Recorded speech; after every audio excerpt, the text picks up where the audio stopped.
शांति। आज की मुरली का सार।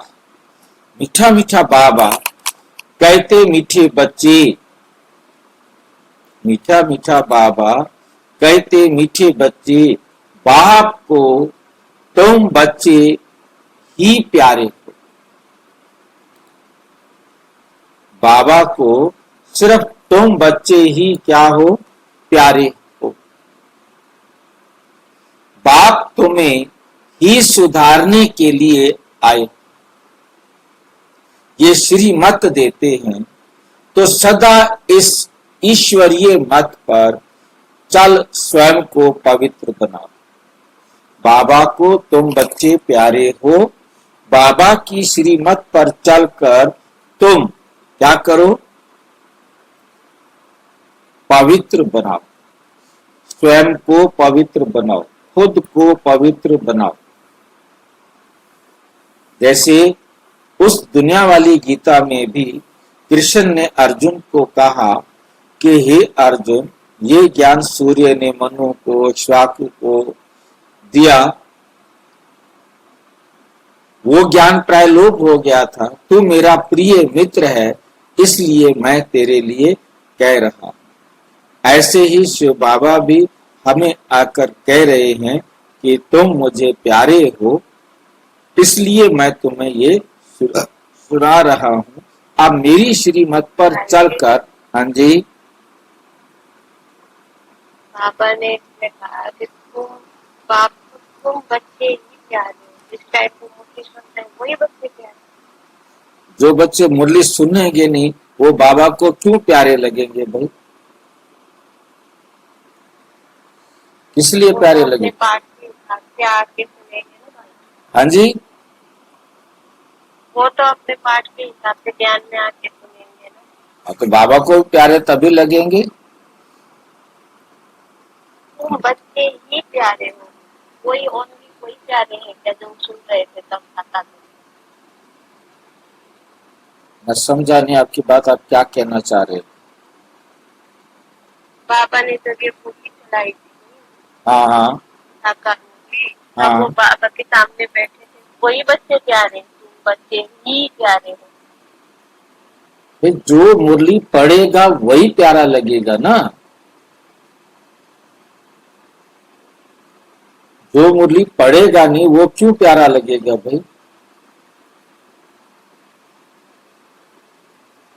नहीं,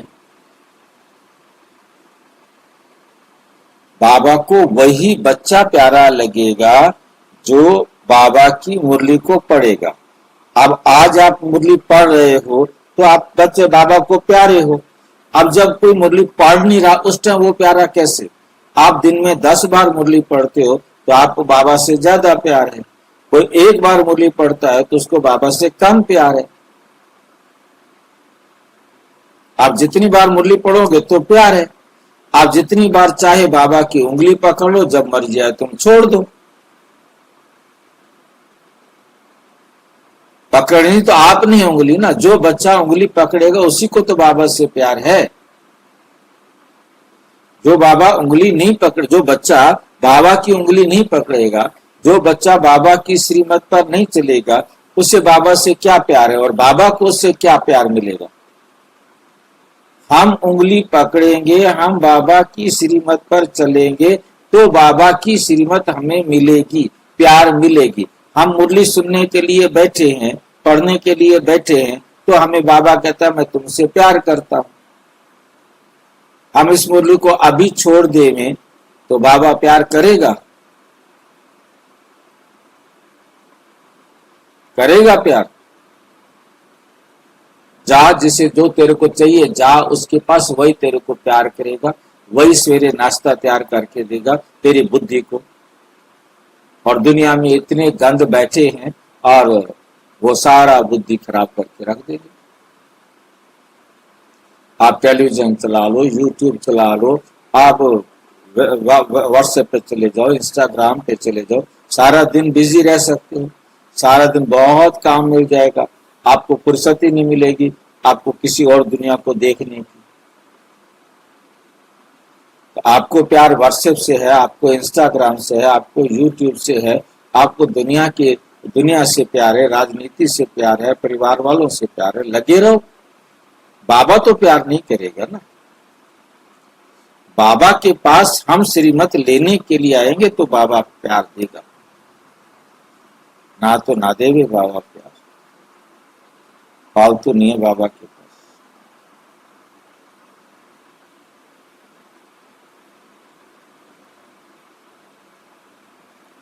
अपने आप को बाबा की श्रीमत पर चलकर पवित्र बनाओ। प्रश्न, विधि विश्व में शांति की स्थापना कब और किस विधि से होती है? विश्व में शांति की स्थापना कब और किस विधि से होती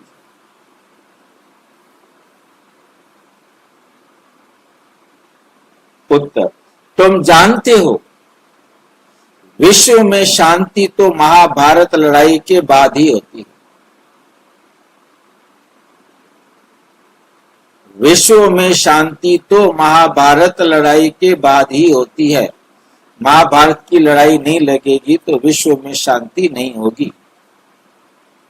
आप तैयार हो जाओ लड़ाई के लिए, शांति चाहते हो तो। विश्व में शांति तभी मिलेगी जब तुम क्या करोगे? महाभारत की लड़ाई लड़ोगे। इस महाभारत की लड़ाई में कौन कौन लड़ते हैं? लेकिन उसके लिए तुम्हें पहले से ही तैयार होना है। अपनी कर्मातीत अवस्था बनानी है, क्योंकि आपने तो अपनी लड़ाई करनी है अपने विकारों के साथ, अपनी कमियों के साथ, और उन्होंने लड़ाई करनी है एक दूसरे को मारने के लिए। जो एक दूसरे को मारने के लिए लड़ेंगे वो कौन होंगे?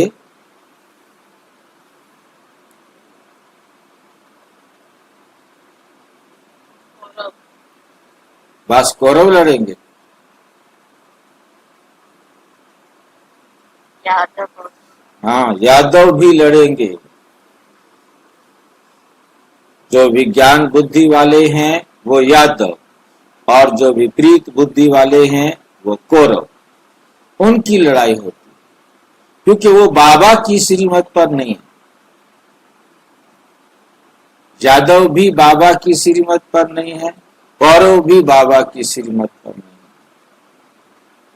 है। और जो यादव बाबा की श्रीमत पर आ जाते हैं वो यादव युद्ध के अंदर पांडवों के सहयोगी बनते हैं। मृत्यु तो उनकी भी होगी, मृत्यु तो उनकी भी होगी, मृत्यु तो पांडवों की भी होगी, मृत्यु तो कौरवों की भी होगी। यादव, कौरव, पांडव तीनों सभी आत्माएं शरीर छोड़कर हार जाएंगी।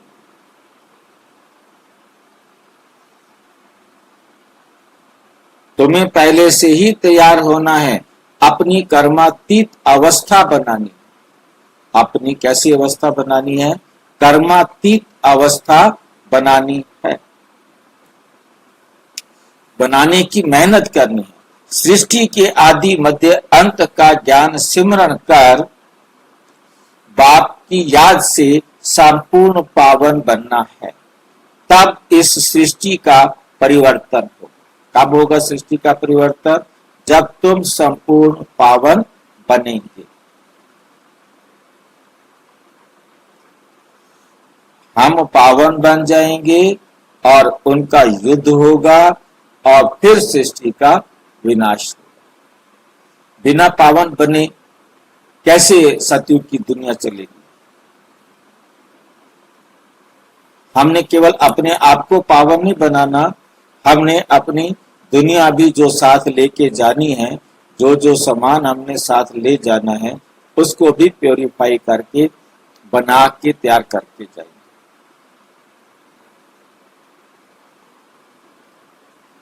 गीत, आज अंधेरे में है इंसान, आज अंधेरे में है इंसान,